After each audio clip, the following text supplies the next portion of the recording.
Hi friends, welcome to AI testing with Vijay. In this video we are going to see about xfail marker. So far we had seen about skip if and parameterization tests.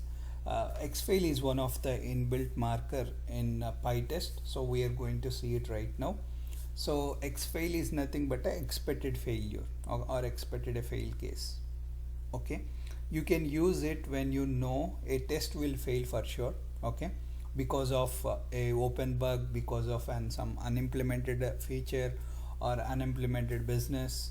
So whatever the reason may be, but you are expecting a test to be failed. Okay, at that moment you will make use of xfail, but you don't want Pytest to mark the whole test suite as a failing. So when you are running a test suite, even you see one or two test cases that get failed, because of that the whole test suite will fail, right, in real world.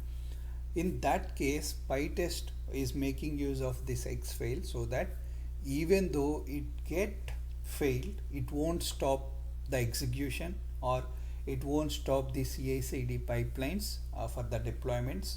So all those are the advantages by using this xfail feature. Okay, so if it is fails, Pytest show it as a xfail, which is expected failure. If it is pass, means pass unexpectedly, like bug. Sometimes it work like annoying, right? So when it is passed unexpectedly, it will the Pytest show it as an xpass, so which is like an unexpected pass. Okay, but you can prevent it when you have a open bug. When the system is acting annoying, you have a tag something which is like a strict is equal to true, which you pass it as a parameter. Even though that test get passed, it will fail. Okay, so that's gonna it work. Okay, let's see by example so that you can understand it better. The first one is always expect to fail. Okay, so when you make use of xfail, give a reason. Always give a reason, like you saw that already in skip if also.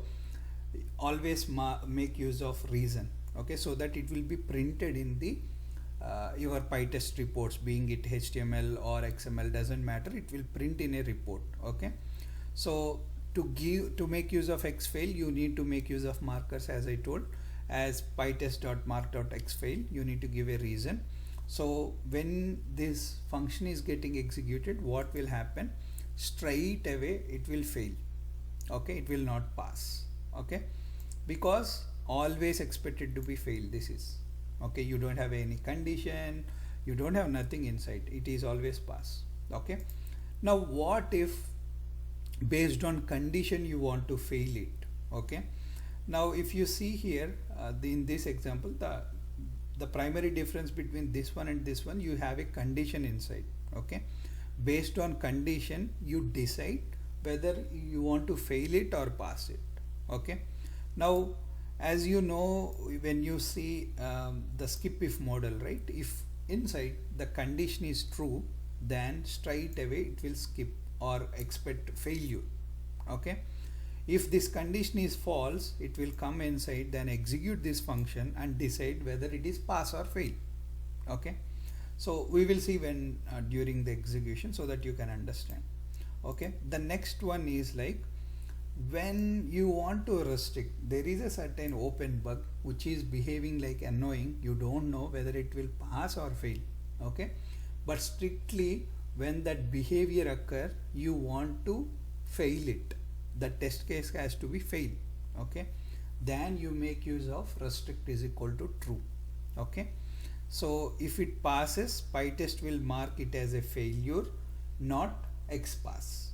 Okay, so even though it come inside, you see 1 plus 1 is 2, 2 double is equal to 2, this test will pass, but due to this strict is equal to true, make it is a fail. Okay, that's how it gonna work. Okay, now let me execute the function and show you what is happening. Now in first case, it is always expected to fail, right? So now you see it is expected to fail, and it is giving the reason behind that feature not implemented yet, and it is green color, which is a pass, okay, which doesn't stop the execution, okay. That execution it will always pass, okay. Now the second condition is, as you know, when inside the condition is true, it will skip. I mean, if it is skip, if it will skip, okay. But in this case it will xfail, okay. It will show as an xfail, right? So the reason will be printed only fails in the current version, okay. It doesn't go inside, do the assert statement, no, it won't do, okay. If you want this to be done, this condition has to be false, okay. We will experiment it next, okay.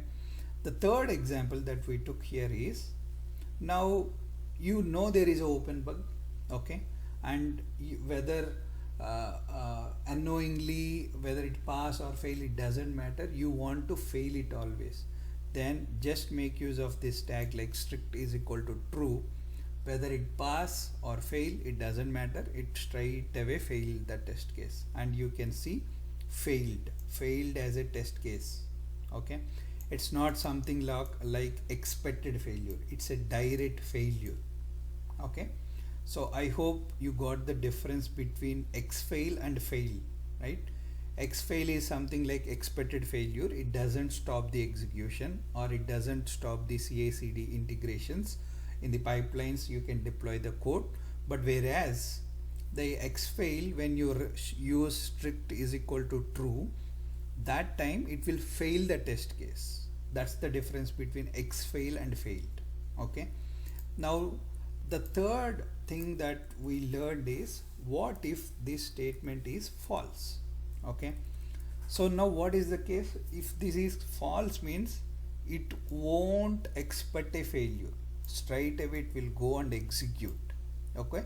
It's not gonna be xfail now, right, because you change the condition to false. Now let's try to save and execute this program. Now you see, previously you got xfail, right? Now it is straight away failure, okay. So you can see it's a red mark, previously this is green mark, right?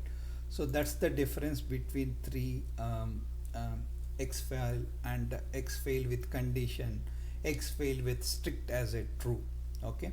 I hope you got the differences between all of this and what's the use of xfail, sorry. And I hope this video helped you. Thanks for watching my videos. Please subscribe to my channel, please. Thank you.